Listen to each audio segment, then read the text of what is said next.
Delivery rider itong binatang si Peter. Napakasipag niya sa pagtatrabaho dahil siya ang pinaka-inaasahan sa kanilang pamilya. 5 taon na kasi mula noong pumanaw ang kanyang ama nang dahil sa sakit na cancer sa baga. Kaya naman mula noon ay siya na at ang kanyang ina ang nagtutulungan para kahit papaano ay makaraos sila sa pang-araw-araw. Noong mga panahon na yon ay 22 anyos pa lamang itong si Peter.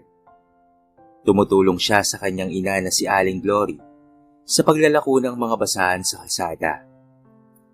Hindi pa naman gaanong katandaan ang kanyang ina, ngunit batid niyang napakadelikado ng napili nitong hanap buhay kumpara sa kapalit lamang nakakarampot na kita. Bukod kasi sa mga mabibilis na sasakyan, kalaban rin nila ang panahon na kung minsan ay maaraw at kung minsan naman ay maulan. Kaya naman hindi nakakapagtakang madalas natapuan ng sakit ang kanyang payat na ina. Noon ay hindi nila nararanasan ang ganitong hirap dahil may maayos namang trabaho ang kanyang ama. Ito kasi ay mayroong regular na trabaho bilang isang machine operator sa pabrika ng mga plastik. Marahil sa tagal nitong nagtatrabaho doon na halos mahigit 20 taon, ay dito nito nakuha ang kanyang sakit sa baga. Gawa na rin ng matatapang at pababahong kemikal na nasisinghot nito sa araw-araw. Mula nga noon, ay natigil na ito sa pagtatrabaho at dumanas ng paghihirap gawa ng karamdaman sa loob ng 2 taon, hanggang sa ito nga ay bawian ng buhay. Sa loob ng 2 taon na rin iyon, ay kasabay rin noon ang paghinto ni Peter sa pag-aaral dahil walang katuwang ang kanyang ina sa pag-aalaga sa kanyang ama at pati na rin sa kanyang mga kapatid. 3 kasi silang magkakapatid at si Peter ang panganay sa mga ito. Bagamat mahirap ang kanilang buhay dahil sa kanilang sitwasyon, kahit papaano na may nakakaraos pa rin naman sila sapagkat sagot ng kumpanya ng kanyang ama ang lahat ng gastusin nito sa ospital, maging ang kalahati ng sahod nito ay buo nilang nakukuha bilang tulong na rin sa kanilang pamilya ng kumpanya. Pero nang pumanaw na nga ang kanilang ama, ay doon na nga nagsimula ang tunay na paghihirap. Hindi maatim ni Peter na nakikita ang kanyang ina na nahihirapan sa buhay. Para bang dinudurog ang kanyang puso sa tuwing nakikita niyang lihim na umiiyak ang kanyang ina habang naglalako ito ng basahan. Hindi nito gamay ang ganoong trabaho, ngunit kinakailangan lang talaga. Kaya mula noon ay naisip ni Peter na wag nang bumalik sa pag-aaral at humanap na lamang ng trabaho na talagang makakatulong sa kanyang pamilya kahit papaano. Dito nga ay nasubukan ni Peter ang iba't ibang uri ng trabaho, katulad na lamang ng pagko-construction, pagkakargador sa palengke, at pagiging ahente ng bahay. Ilan lamang ito sa mga naging trabaho niya. Pinangako niya sa kanyang sarili nabibigyan niya ng maayos na buhay ang kanyang ina at hindi na muli itong luluha pa ng dahil sa kahirapan. Ngunit ganoon pa man, kahit anong pagsisikap niya, ay alam niyang hindi ganoon kadali ang lahat. Ngayon ay 27 taon na si Peter. Isa na siyang delivery rider ng pagkain. Napagtapos na rin niya ang kanyang isang kapatid sa pag-aaral nito habang patuloy naman na sinusuportahan ng kanyang ina at ang bunsong kapatid sa kolehiyo. Kung noon ay siya lamang ang nagtatrabaho, ngayon kahit papaano ay may katuwang na siya. Ito ay ang sumunod sa kanya na si Patrick. Hindi na rin niya kasi pinagtinda pa ng basahan ng kanyang ina, gawa ng pag-aalala niya para dito. At kahit papaano naman, ay may sapat na silang pambili ng kanilang makakain. Isang araw habang siya ay naghihintay ng booking, ay nakakwentuhan niya ang kanyang isang kaibigan na kapareho rin niya ng trabaho. Pare, ang tagal na kitang kilala pero hanggang sa ngayon ay wala pa rin akong nakita na girlfriend mo. Samantalang ako nakailang girlfriend na. Natatawang pagyayabang ng kanyang kaibigang si Edwin. Ako pare, wala pa sa isip ko yung mga ganyang bagay. At isa pa, bukod sa sakit sa bulsa lang yan, sakit din yan sa ulo pare. Natatawang sambit naman ni Peter. Anong sakit sa ulo ka dyan pare? Ang sarap kayong magka-girlfriend.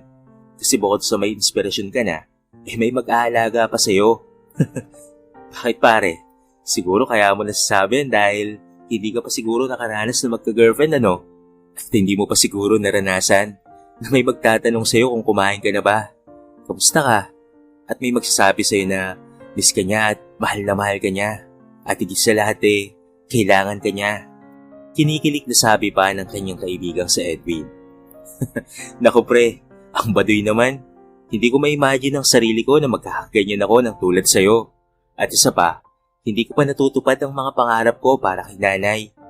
Siguro saka ko naiisipin yung mga ganyang bagay kapag yumaman na ako pare. Pag naipagawa ko na ng maayos at magandang tirahan ng nanay ko, saka ko na pag-iisipan yan. Nakangiting pahayag ni Peter habang makikita sa kanyang mga mata ang determinasyon na abutin ang kanyang mga pangarap. Ako pare, hindi naman ako tutol sa mga pangarap mo no? Sa totoo lang ay gusto kong matupad mo yan at makita kang umasenso sa buhay. Pero pare, siguro kahit abutin pa tayo dito ng siyam-siyam, hindi mangyayari yan hanggat ganito lamang ang trabaho natin. Tignan mo nga ang late-late ng kita natin dito. Maswerte na kung maka 1.5 tayo sa buong maghapon hanggang gabi. Sa tumal ng kita natin, mukhang malabo yung sinasabi mo pare. Napaisip naman si Peter sa sinabi ng kanyang kaibigan. May punto ang bawat sinasabi nito. Hindi nga naman talaga niya maaabot ang pangarap para sa ina kung ganito lamang ang trabaho niya. Basag trip ka naman pare Nahangarap na nga lang yung tao Alam mo pre, walang imposible sa taong may pangarap. Nakangising sabi pa ni Peter. Bagamat agree siya sa sinasabi ng kanyang kaibigan, ay hindi niya pinapahalatang sumasang-ayon na rin siya rito. Dahil ganoon siya kadesidido na maabot ang kanyang mga pangarap. Basta pare, maniwala ka man o sa hindi, ngayon pa lang ay sinasabi ko na sa'yo. Biglang putol nito. Basta pare, para sa akin, mas masarap pa rin talagang magto-girlfriend. Natatawang sambit pa ni Edwin. Ay naku pre, puro nilang babae ang nasa isip mo. Kaya mga anak mo puro panganay Basta ako pare, saka na muna yan. Darating rin ako dyan balang araw. Pahayag naman ni Peter. Maniwala ka sa akin pre, lahat ng sinasabi mo ngayon, kakainin mo rin yan. Anong malay mo? Bukas makilala mo na ang dawan mo. Bahala ka nga dyan pare. Tumawa ka ng tumawa hanggang sa mautot ka. O siya sige pre, may pumasok ng booking Sakto malaki-laki rin ito. Natutuwang sabi naman ni Peter. Sige pare, mag-iingat ka Baka yun na yung gawan mo. Biro naman ulit ni Edwin. Lumipas ang mga araw, ay dating gawi pa rin si Peter. Trabaho rito at trabaho roon. Halos kaunti na lamang ang pahinga niya matupad lamang ang mga pangarap niya sa buhay. Sa madaling salita naging workaholic talaga itong si Peter. Gawa na rin ang nag-e-enjoy siya sa kanyang trabaho. Ngunit sa hindi inaasahang pagkakataon, ay bigla na lamang nagbago ang kanyang mga pangarap at pananaw sa buhay nang makilala niya ang dalagang si Janet. Napakaganda ng babaeng ito. Makinis, maputi, napaka-sexy, at higit sa lahat ay matalino.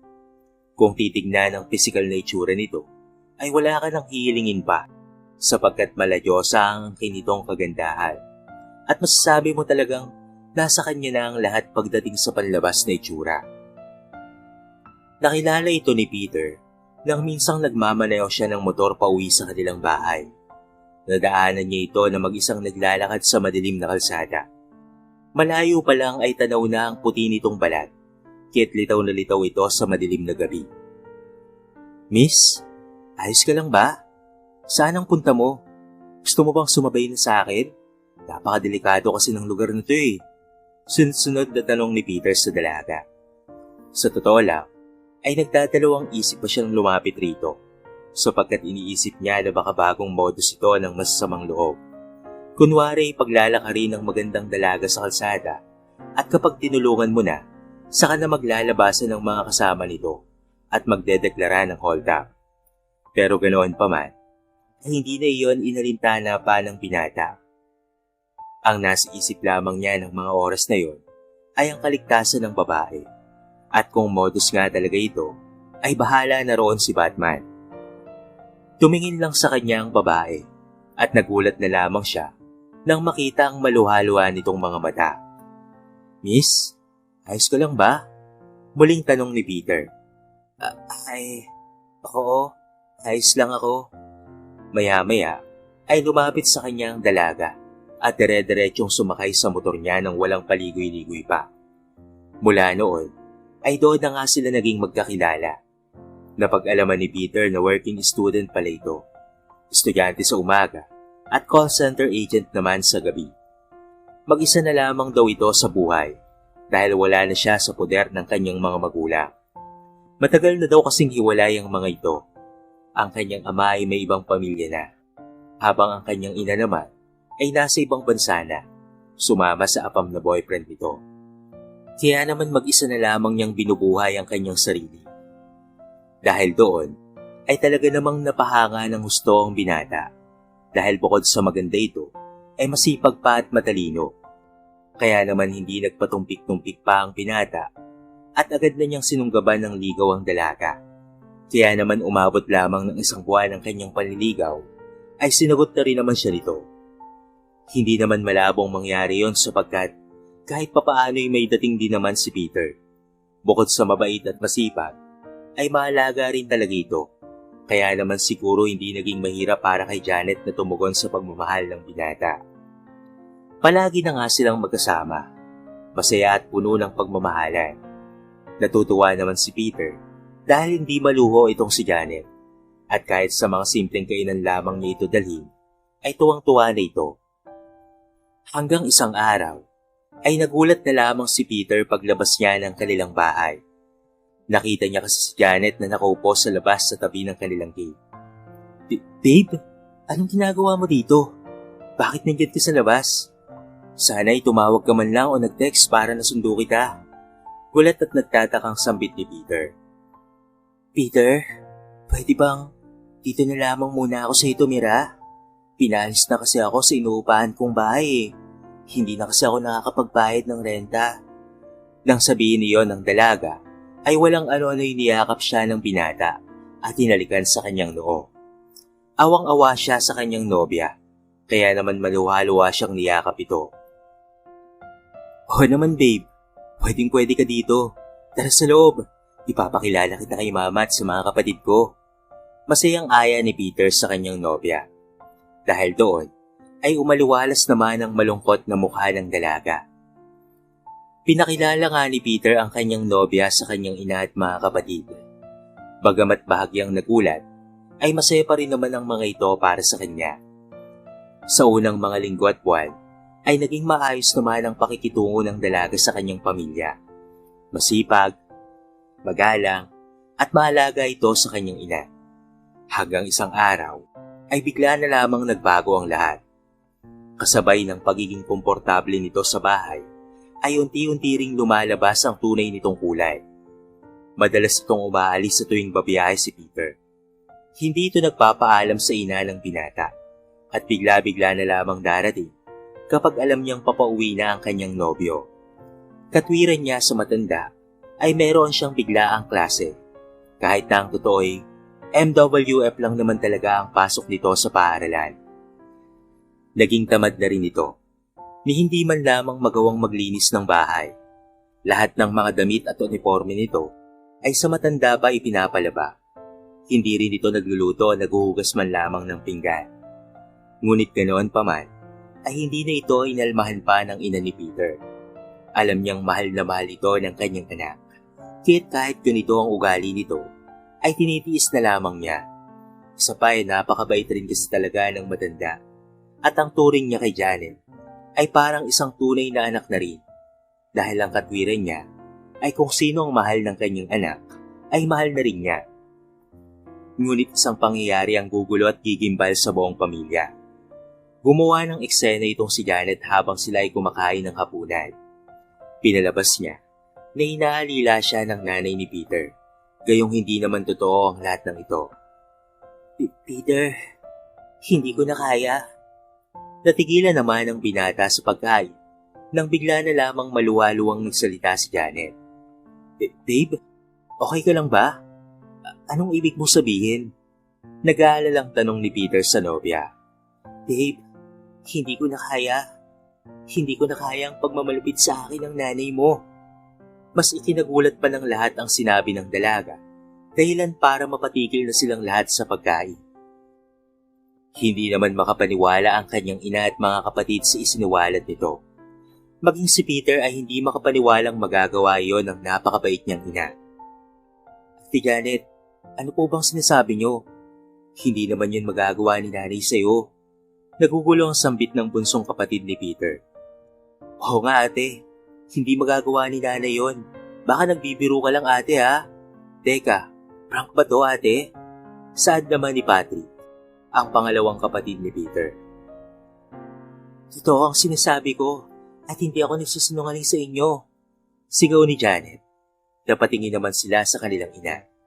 Kitang-kita nila ang mga luhang unti-unting pumapatak sa mga mata nito. Mga anak, hindi pa man natatapos ng ginang ang kanyang sasabihin, ay pinutol na ito ni Janet. Alis na lamang ako rito, Peter. Ayokong ako pa ang maging dahilan ng gulo sa pamilyang ito.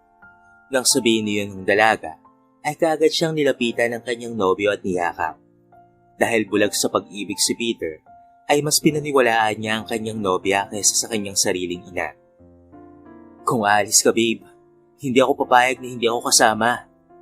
Nay, may galit sa mga matang tinignan niya ang kanyang ina. Bakit naman kayo ganito kay Janet? Ginagawa ko naman po ang lahat para maibigay rin ang mga pangangailangan niyo ha. Simple lang naman po ang hinihiling ko sa inyo. Ang mahalin niyo rin po ang taong mahal ko. Pero bakit naman ganun, Nay? Oo, aalis dito si Janet, pero sasama ako sa kanya.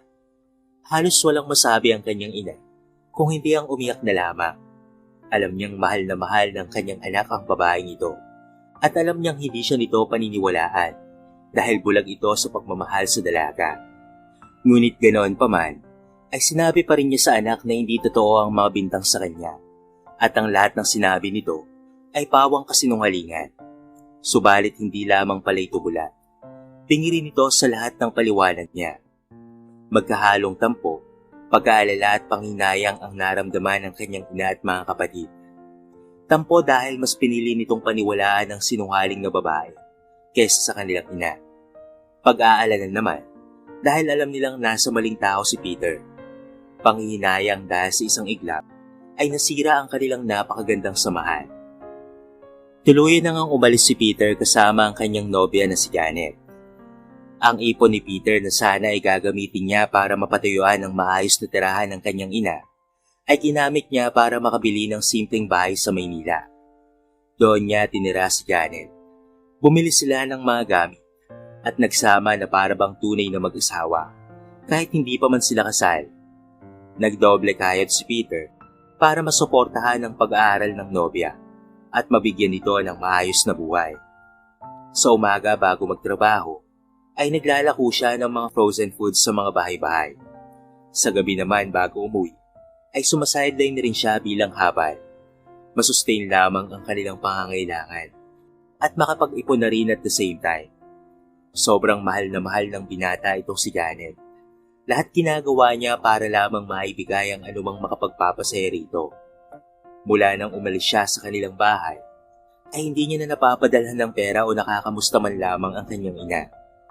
Sa kabilang banda naman, si Janet ay tuwang-tuwa, hindi dahil sa nasolo na niya ang binata, kung hindi dahil sa magagawa na niya ng walang sagabal ang lahat ng gusto niyang gawin sa buhay. And at the same time, ay may pera pa siya mula sa nobyo ng walang kahirap-hirap. Habang si Peter ay supsop sa trabaho, siya naman ay supsop sa pagpapakasaya, kasama ang kanyang mga kaibigan at iba't ibang mga lalaki. Tama ang narinig niyo, hindi lamang lalakero itong si Janet, kung hindi isa talaga itong bayarang babae. Bago pa makilala ni Peter ang dalaga, ay yun na talaga ang trabaho nito. Sa katunayan ay noong gabi na nakita ito ni Peter sa daan habang naglalakad mag-isa at umiiyak, ay binabalang pala ito doon ng kanyang Chinese na customer at hindi binayaran ang kanyang serbisyo bilang isang bayarang babae. At sa tuwing pumupuslit naman ito kapag may pasok si Peter, ay nakikipagkita ito sa kanyang mga professor para lamang maipasa ang mga bagsak nitong subject. Pinapagamit nito ang kanyang sarili na walang pag-aalinlangan. Ganoon ang tunay na gawain nitong si Janet. Habang itong si Peter naman, ay walang kaalam-alam sa madilim na lihim ng kanyang minamahal na kasintahan. Subalit isang araw, ay bigla na lamang natauhan ng binata. Tuwang-tuwa siya nang makatanggap siya ng last bouquet dahil sakto naman na pauwi na rin siya galing sa nakakapagod na pagdideliver. At nataon pa na ang huling pagdideliveran niya ay isang street lamang ang layo mula sa kanilang tinitirhan. Dahil doon, ay excited siyang ihatid ito sapagkat maya-maya rin ay makikita na niya ang kanyang minamahal na si Janet. Nang makarating na nga siya sa bahay ng pagdideliveran, ay tinawagan niya ang customer. Sabi naman nito na pumasok siya sa loob at ibaba na lamang sa mesa ang order nito dahil may ginagawa pa raw ito. Naroon na rin daw ang bayad sa mesa. Kaya naman ganoon na nga ang ginawa niya. Habang nakangiti, ay dire-diretso siyang pumasok sa loob at inilabag nga ang pagkain sa mesa at kinuha ang bayad roon. Ngunit bigla na lamang nawala ang ngiti niya sa mga labi nang isang pamilyar na boses ang narinig niya mula sa nakabukas na kwarto. Hindi niya sinasadyang mapatingin sa gawing yon. At hindi rin siya maaaring magkamali na boses iyon ni Janet. Nanlaki na lamang ang mga mata niya nang makumpirmang ito nga ang kanyang kasintahan. Nakaubad ito at nakangisi habang pinapaypay ang perang papel sa kanyang dibdib na bayad ng matandang kliyente nito. Doon ay nagsimulang umagos ang mga luha ni Peter. Nauna na palang lantakan nito ang kanyang girlfriend kesa sa pagkaing in-order nito. Maya-maya ay napansin siya ng matandang lalaki. Teka, bakit ka naninilip? Umalis ka na dito. Hindi naman niya pinansin ang sinabi nito habang seryoso pa rin siyang nakatitig at umiiyak sa harapan ni Janet. Babe, bakit ka nandito? Gulat na tanong ni Janet. Hindi ba ako dapat ang magtanong sa inyan? Parang gumuho ang mundo ni Peter. Hindi niya inaasahan na sa ganoong paraan niya madadatnan ng pinakamamahal at nare-respeto niyang babae sa buhay niya. Habang iniingatan niya pala ito, ay ganoon na lamang pala nito binababoy at hindi pinapahalagahan ang kanyang sarili. Dire-diretsong umalis si Peter, dala ang galit at puot sa kanyang dibdib. Mula ng araw na iyon, ay naghiwalay na nga sila. Binenta na ni Peter ang lahat ng mga gamit na pinundar niya, pati na rin ang bahay na binili niya para sa kanila ng dalaga. Napag-alaman ni Peter na lehitimong bayarang babae talaga ang dating kasintahan. Dahil pati ang iba niyang mga kaibigan ay kilalang kilala ito. Bumalik si Peter sa kanyang ina at mga kapatid para humingi ng tawad. Nay, pasensyahan niyo na po ako sa mga nagawa ko noon sa inyo, ha? Sadyang nabulag lang po talaga ako sa pag-ibig eh. At hindi ko na po naisip ang mararamdaman niyo. Patawad po talaga, Nay. Sana'y mapatawad niyo pa po ako. Umiiyak, sabay luhod ni Peter sa kanyang ina. Anak, ni minsan ay hindi ako nagtanim ng galit sa'yo. Naintindihan ko na nagmahal ka lang at hindi mo yun kasalanan. Mahal na mahal kita, anak, ha? Kayo ng mga kapatid mo. Ni minsan ay hindi ka nawala sa isipan ko. At walang araw na hindi kita naisip, anak. Napagulgol na lamang ng sobra si Peter nang marinig ang sinabing iyon ng kanyang ina. Niyakap niya ito ng napakahigpit at nangakong hindi na muling mabubulag pa sa pag-ibig. Mga tol, patawarin niyo ako, ha? Patawarin niyo si kuya. Wala yun, kuya. Naiintindihan ka namin.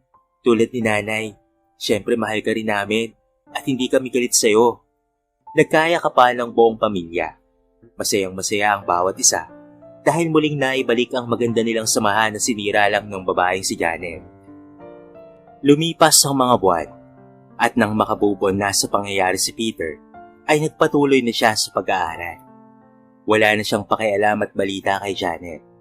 Nag-focus na lamang siya sa pag-aaral at pagtatrabaho hanggang sa nakapagtapos na nga siya sa kursong business management. Imbes na maghanap ng trabaho, ay nagsimula siya ng maliit na food business hanggang sa unti-unti na nga itong nakilala at lumaki. Ngayon ay may kaya na siya.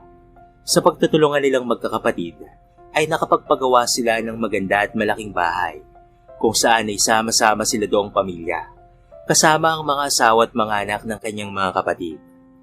Nakapag-asawa na nga ang mga ito ng matatalino at edukadong tao na totoong nagmamalasakit sa kanilang ina. Habang si Peter naman ay kasalukuyang nakafocus sa kanyang mga negosyo.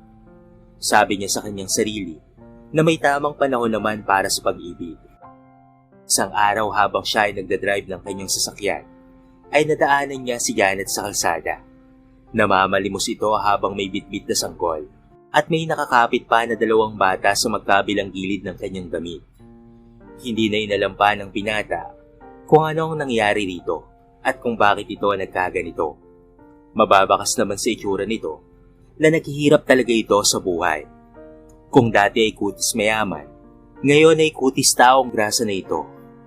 Hindi na para gantihan pa ito ni Peter at hindi na rin para pag-aksayan pa ng panahon. Sapat na para sa kanya na namulat ang kanyang mga mata mula sa pagkabulag sa pag-ibig. Sa kwentong ito ay marami tayong mapupulot na aral. Isa na nga riyan ay huwag magpadalos-dalos sa ating mga desisyon sa buhay. Dahil sa bandang huli ay tayo rin ang mahihirapan kapag hindi umayon sa atin ang sitwasyon.